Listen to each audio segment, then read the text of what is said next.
So I was gonna talk about middle school when I was in 8th grade.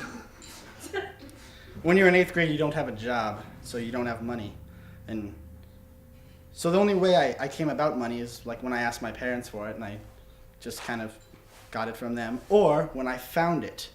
And everyone knows that when you find money, it's like very exciting.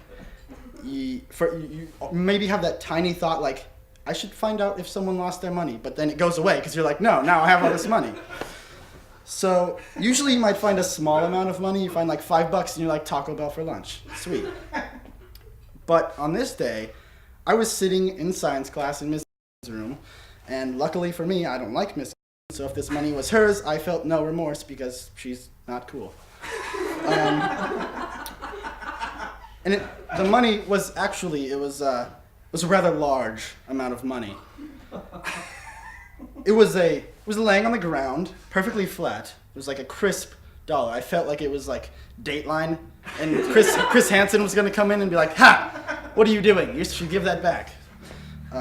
So I look on the ground, because I wasn't doing my homework, and there's a $100 bill, crisply laying on the ground, right next to me. So I didn't know what to do. There's $100 on the ground. I have people around me. If I just freak out and jump on the ground, people will notice, and then I might lose the $100, and that's not good.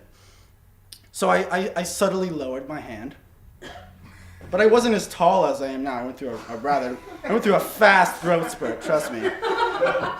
So I couldn't quite reach, so I lowered myself some more, and then I got it. And I looked at it for a sec, and that's where they get you. You can't look at it. Like if you go kill someone, you can't go back and look, because then they'll be like, "Ha, he's looking. He probably did it," right? So I look at it, and the kid sitting next to me, Dan Gibson, he sees it, and now he wants a slice of my $100. And I told him, "Are you kidding me?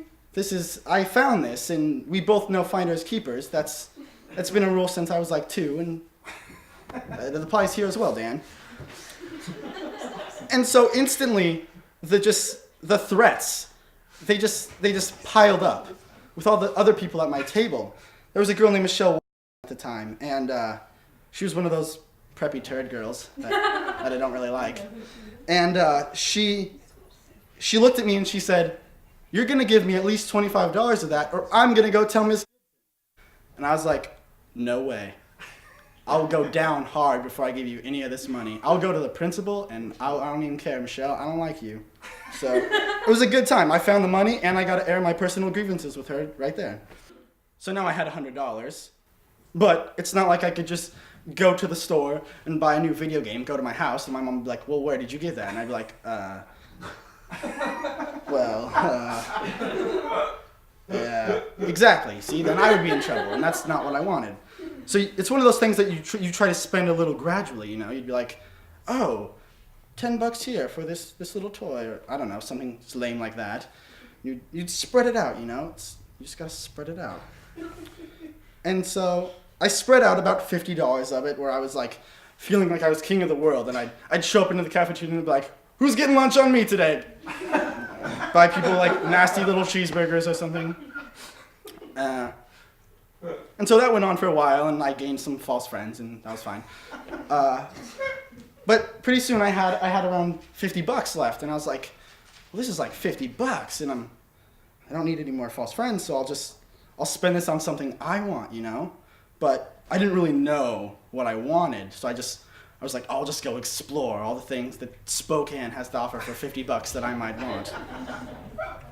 And so I went downtown, and I was just walking around, and I walked past Uncle's games, And you're like, who buys a board game for well, an idiot 8th grader who obviously didn't earn the money, because with $50, if you earn it yourself, you're like, that's going towards something. That's $50. That's a couple hours worth of work at a fast food place, So with the $50, I walk into Uncle's, and I told the story straight to the guy. I was like, "You know what? I'm here, and I've got $50.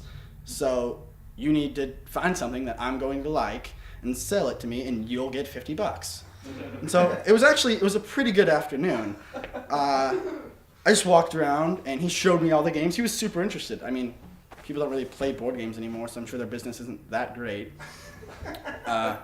So I go in there, and he shows me around. He showed me a game, and this game sold me because this game had lasers. I was like, whoa, a board game with lasers. That sounds like something that would cost $50 and I should spend $50 on. And it was like $49.95. I was like, oh, 5 cents or whatever. You can have that. And so I bought the game. And in 8th grade, I didn't have a car or anything, so I just bought this huge board game that was a little bit heavy because there are lasers in it. And I just walked with it down the street. And the board game's called Kets. And no one's ever heard of it before, so it looks a little bit weird when you're just carrying a big box that says Kets. You're walking down the street downtown. And then I took it home, and I was super excited. I was like, oh, Mom, look what I did. She's like, wait, where'd you get $50? And I was like, oh, crap, I forgot. I'm not supposed to buy things like big with money that I didn't have. And so I told her, I said, I'm pretty sure there was a kid at my school who was selling drugs, and I think he dropped it, so I think it was okay for me to spend it because it would have gone towards purchases that he would have made, maybe towards more drugs, you know. It's like, don't support that in 8th grade, right? and she bought that. She was like, that might have been a good choice. I mean, who else would have $100 in 8th grade? Probably just some kid up to no good, right? So she was okay with it, which took me by surprise, and I was ecstatic. I was like, sweet, I got this game. I had $100. I spent it. I didn't get in trouble. Awesome. And so I played it a couple of the times, and it's not that fun. The guy in the store I don't know what he did to make it seem fun, but it's not fun. It's like chess with lasers, you know? And chess is super boring. And chess with lasers for like 2 seconds is a little bit cooler, but then you're like, oh, well, no, but it's not that cool.